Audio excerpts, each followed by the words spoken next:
Hello student, आप लोगों का डीडीबी ट्यूटोरियल में स्वागत है। ये डीडीबी ट्यूटोरियल का पीजी कॉलेज बैच है। ये डीडीबी ट्यूटोरियल का पीजी कॉलेज बैच है और पीजी कॉलेज बैच में आप लोगों की जो क्लास है वो बीएससी 6 सेमेस्टर की क्लास है ये। और बीएससी 6 सेमेस्टर में पेपर सेकंड और यूनिट 4 के 2-3 टॉपिक हैं जो शॉर्ट नोट में आते हैं, उन पे आज बात करेंगे। ठीक है ना, बैक टू बैक उन पे बातें होंगी।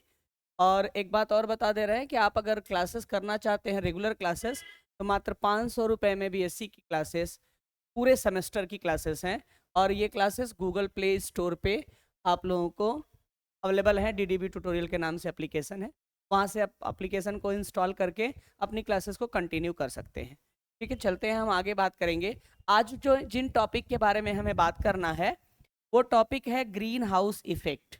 अब ये ग्रीन हाउस इफेक्ट क्या होता है, इसके बारे में हम थोड़ी सी कहानी सुनेंगे और फिर उसके बाद इसके स्टेटमेंट्स के बारे में जानेंगे। देखिए, ग्रीन हाउस इफेक्ट क्या है।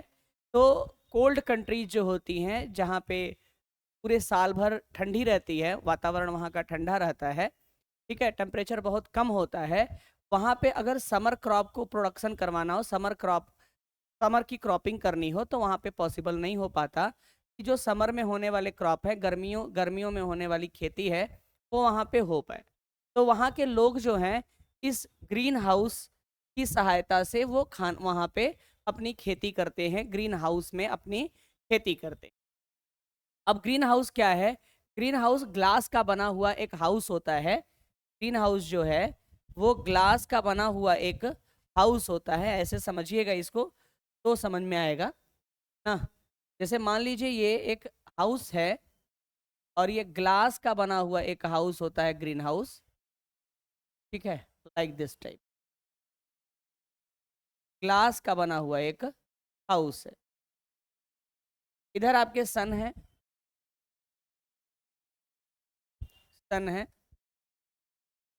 ठीक है ना। इसमें कुछ स्पेसिफिक गैस को डाल दिया जाता है और ये इसके जो ग्लासेस होते हैं वो कुछ स्पेसिफिक टाइप के ग्लासेस होते हैं ना, जो करते क्या है, सन से आने वाले रेडिएशन को सन से आने वाले रेडिएशन को अंदर आने देते हैं। सन से आने वाले रेडिएशन को अंदर आने देते हैं और जब ये रेडिएशन वापस जाने लगता है तो उस रेडिएशन को ये री रेडिएट कर देते हैं, वापस से इसी हाउस में री रेडिएट कर देते हैं, इसी हाउस में वापस से री रेडिएट कर देते हैं। और री रेडिएट करने के वजह से इस हाउस का टेम्परेचर क्या हो जाता है, इंक्रीज कर जाता है। जब इस हाउस का टेम्परेचर इंक्रीज कर जाएगा तो जाड़े के दिनों में यानी कोल्ड सीजन में भी समर के क्रॉप यानी समर की खेती, गर्मी की खेती हम लोग आसानी से यहाँ पे कर पाते हैं। इसको हम लोग कहते हैं ग्रीन हाउस। ठीक है ना, इस हाउस को क्या कहा जाता है? ग्रीन हाउस कहा जाता है। ऐसे ही हमारी पृथ्वी पे भी कुछ ऐसी घटनाएं घट रही हैं इस समय, देखिएगा उसको समझिएगा। हमारी पृथ्वी पे कुछ घटना घट रही है, बातें समझ में आ गई होंगी। हमारी पृथ्वी पे भी कुछ ऐसा ही ग्रीन हाउस टाइप का इफेक्ट आना शुरू हो रहा है ना। जैसे मान लेते हैं कि ये हमारी पृथ्वी है, ये हमारी पृथ्वी है, ठीक है ना। और पृथ्वी के चारों तरफ हमारे द्वारा जो निकाली गई, हम लोगों के द्वारा, हमारी एक्टिविटीज के द्वारा कुछ गैसेस रिलीज की जाती हैं ना, जिनमें से कुछ ऐसी गैसेस भी होती हैं जिन गैसों में कोवैलेंट बॉन्ड पाया जाता है और वो उनके आवरण इनके चारों तरफ हमारी पृथ्वी के धीरे धीरे धीरे धीरे बढ़ता जा रहा है, उसकी मात्रा ज्यादा मात्रा में बढ़ती जा रही है। ठीक है, तो सन के रेडिएशन तो यहाँ वापस आते हैं, हमारी पृथ्वी पे आते हैं। अब जानते हैं कि सन की रेज हमारी पृथ्वी पे आती है जो सोर्स ऑफ एनर्जी के रूप में है हमारे पृथ्वी के लिए, ठीक है ना।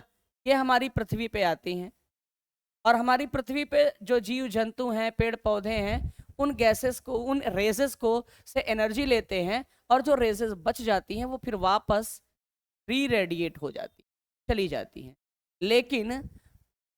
लेकिन इनमें पाए जाने वाले कुछ गैसेस हैं, जैसे मान लेते हैं कार्बन डाइऑक्साइड की बात करते हैं, सी एफ सी एस की बात करते हैं, क्लोरोफ्लोरोकार्बन की बात करते हैं, CH4 मैथेन की बात करते हैं। जब ये रेडिएशन आते हैं और जब ये वापस जाने लगते हैं तो इनके कोवैलेंट बॉन्ड से टकरा के हमारे पृथ्वी पे फिर वापस ये री रेडिएट हो जाते हैं। जब हमारे पृथ्वी पे ये फिर से री रेडिएट हो जाते हैं तो जैसे ग्रीन हाउस में प्रभाव पड़ा था कि ग्रीन हाउस का टेम्परेचर बढ़ जाता है, वैसे ही हमारे पृथ्वी का टेम्परेचर भी बढ़ने लगेगा ना। किसके वजह से? कार्बन डाइऑक्साइड, क्लोरोफ्लोरोकार्बन, मेथेन, इनके वजह से। और इनके वजह से क्यों? क्योंकि इनके पास कोवैलेंट बॉन्ड पाए जाते हैं। जो सन से आने वाले रेज में एक रेज होता है जिसका नाम है IR रेडिएशन, इंफ्रारेड रेडिएशन, जिसके पास एनर्जी बहुत कम होती है, इसका वेवलेंथ बहुत ज्यादा होता है और ये पृथ्वी पे री रेडिएट हो जाता है, जिसके वजह से पृथ्वी का टेम्परेचर इंक्रीज करने लगता है और पृथ्वी को हम लोग क्या कर रहे हैं, गोला कहते हैं ना, ग्लोबल वार्मिंग हो जाता है जिसके वजह से, ठीक है ना, ग्लोबल वार्मिंग हो जाता है जिसके वजह से पृथ्वी गर्म हो जाती है, गोला बिकम गर्म हो जाता है और ग्रीन हाउस का जो रिजल्ट आता है वो ग्लोबल वार्मिंग भी होता है। तो global warming green house effect के वजह से ही होता है। तो ग्रीन हाउस एक हाउस है जिसमें हम कोल्ड कंट्रीज में समर क्रॉप का प्रोडक्शन करते हैं। Similarly like this type of, या वैसे ही हमारी पृथ्वी के चारों तरफ क्या पाया जा रहा है, कार्बन डाइऑक्साइड, क्लोरोफ्लोरोकार्बन, मेथेन, इनकी मात्रा जब जब बढ़ रही है तो हमें जितने रेडिएशन को री रेडिएट करना था उससे ज़्यादा रेडिएशन री रेडिएट हमारी पृथ्वी पे हो जा रहे हैं और इसके वजह से क्या हो रहा है, हमारी पृथ्वी गर्म हो जा रही है और ये इसका रिजल्ट ही होता है कि यहाँ पे क्या होता है, ग्लोबल वार्मिंग का प्रभाव पड़ता है। ठीक है, अब हम इसको समझते हैं और बातों को स्टेटमेंट के तौर पे देखते हैं। इन कोल्ड कंट्रीज ना agriculture possible in green house. Cold countries में क्या होगा, एग्रीकल्चर ग्रीन हाउस में पॉसिबल है। हमने आपको ग्रीन हाउस बताया कि क्या होता है। In this the glasses of green house, in this the glasses of greenhouse allow the entry of radiation of sun inside and prevent comeback ना। इसमें क्या करता है, glass of green house radiation को आने देता है लेकिन रेडिएशन को, सन के रेडिएशन को वापस जाने नहीं देता। तो क्या होता है इसका result, most of radiation re radiate by glasses inside the green house.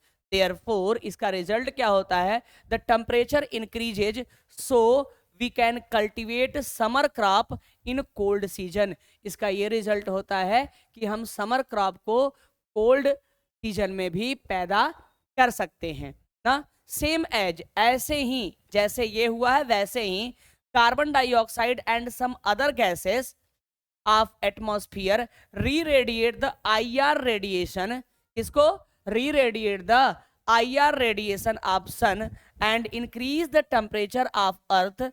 This is called greenhouse effect। और इसको क्या कहते हैं भैया, इसको कहते हैं ग्रीन हाउस इफेक्ट कहते हैं। It is also known as global warming कहा जाता है, ORR, green house effect responsible for it. क्या ये कह सकते हैं कि ग्रीन हाउस इफेक्ट ही ग्लोबल वार्मिंग के लिए रिस्पॉन्सिबल होते हैं। ओके, आगे ग्रीन हाउस के लिए कौन कौन से गैसेस रिस्पॉन्सिबल है, तो ग्रीन हाउस के लिए जो गैसेस रिस्पॉन्सिबल हैं, कार्बन डाइऑक्साइड 60% इसका रोल होता है ग्रीन हाउस इफेक्ट के लिए, मेथेन का 20% रोल होता है, CFCS का 14% रोल होता है और नॉक्स का 6% रोल होता है ग्रीन हाउस इफेक्ट के लिए।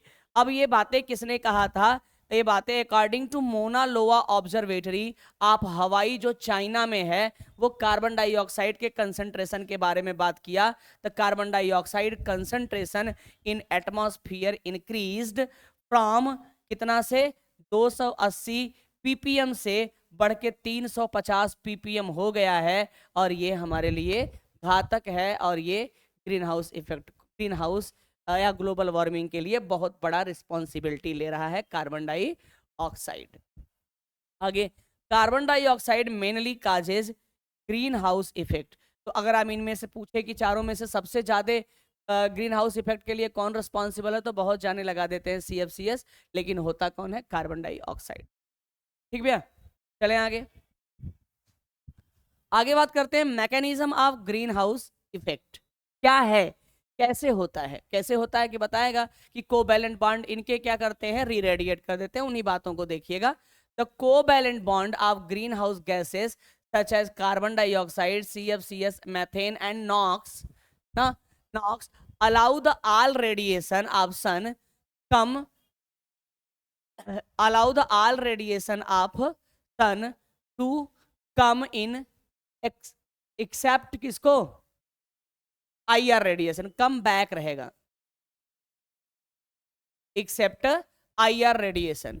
आगे the covalent bond of green house gases reradiate the IR radiation, किसको, IR रेडिएशन को रीरेडिएट करता है इन द एटमॉस्फेयर ना। द वेवलेंथ ऑफ IR का वेवलेंथ क्या होता है, हाई होता है, बट एनर्जी लो होती है। Therefore IR radiation increase the temperature of earth, increase the temperature of earth कैसे, slowly, धीरे धीरे, slowly, gradually, slowly, day by day global warming take place. इसका रिजल्ट ये हो जाता है कि ग्लोबल वार्मिंग हो जाता है। इसको क्या कहते हैं, इन्हें हम ग्रीन हाउस इफेक्ट कहते हैं। यहां तक बातें समझ में आ रही होंगी। You want to be then screenshot ले लीजिएगा समझने के लिए। आगे बात करते हैं adverse effect of green house ना इफेक्ट। ग्रीन हाउस इफेक्ट के एडवर्स इफेक्ट क्या है, तो ग्रीन हाउस इफेक्ट के एडवर्स इफेक्ट देखिए क्या होंगे। Temperature of earth increases day by day and glacier melt ना, दिन पर दिन टेम्परेचर इंक्रीज करेगा और ग्लेशियर क्या करेगा, मेल्ट होता जा रहा है। It will be possible that the level of sea increases and coastal cities submerged due to green house effect. Okay, देखिए क्या कह रहा है कि इसका रिजल्ट ये होगा कि ग्लेशियर पिघलेंगे, समुद्र का स्तर बढ़ेगा और समुद्र के किनारे पाए जाने वाले जो शहर हैं वो धीरे धीरे क्या हो जाएंगे, सबमर्ज्ड हो जाएंगे, पानी में डूब जाएंगे। आगे due to green house effect summer longer and hotter and winter shorter and chill, ठंडा हो जाएगा ना, chiller weather phenomenon change therefore rainfall uncertain. Okay, summer क्या हो जाएगा, लंबा हो जाएगा, गर्मी का दिन बड़ा हो जाएगा और गर्म हो जाएगा, ज्यादा हॉट हो जाएगा, और जाड़े का दिन जो होगा वो छोटा रहेगा लेकिन बहुत चिल्ड रहेगा, बहुत ज्यादा ठंडा रहेगा, असहनीय ठंडी होगी, वेदर फेनोमेनॉन बदल जाएंगे और बारिश कभी भी हो सकती है।